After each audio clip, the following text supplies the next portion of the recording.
Hello and welcome to the Instructor's Introduction for Composition and Design Part 2. So these are the main topics that we're going to talk about in Part 2. There's a required reading, Seeing Like a Camera. So if you click on this link, it's going to take you to that page. You can view the reading here. You can download it as well. We're also going to be talking, there's an instructor's lecture, kind of getting a little bit into the critique format, so different ideas of how to think about questions or reflective ideas when you're creating your work, or maybe when you're trying to have some dialogue about your classmates' work or giving feedback for your own photographs. So hopefully there's a page with lots of questions and then there's a short lecture. So I hope you get to check that out. And then of course there's a quick link to the Part 2, which are your final photos after getting some feedback and thinking about composition and design, and then hopefully being able to either go back to the same place where you took the photos or just revisit the photos that you made and have some more time after getting some feedback.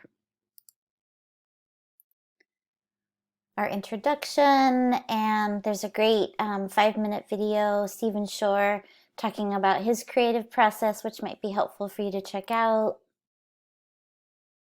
The required reading, like I already said, it's really a great reading, Seeing Like a Camera. So it talks more and more about, the way this photograph was made by Mike Mandel.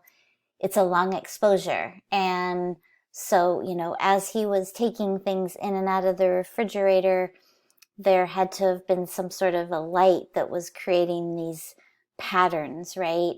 And we can't see that with our eye. That's only something that can be created in a creative way.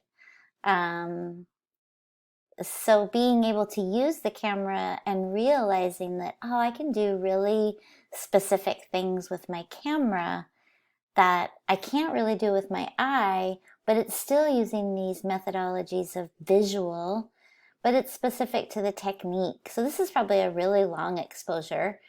Hard to say how long. It could be 15 minutes, it could be an hour. I don't know how fast or slow he was moving all of these objects in and out of the refrigerator.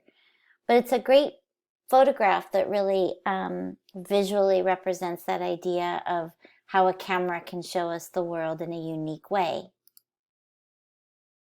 And then my lecture, the second part of the composition design lecture, it's about 30 minutes long, also with a PDF so you can review.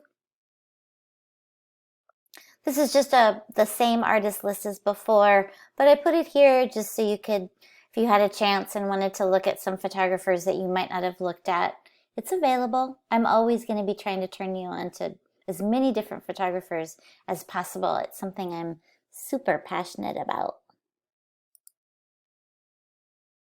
And then the critique format, like was mentioned, these are some great questions that you can think about before you go out to make your photographs. You can think about after you've taken your photographs and you're looking at them, working on any other reflective writing assignments that are sometimes connected to the creative assignments for these different learning units. So, this is just food for thought. And along with the short video that I made, it's only about 4 minutes, and it does also go over that previous page and kind of breaks it down a little bit more. And some helpful links.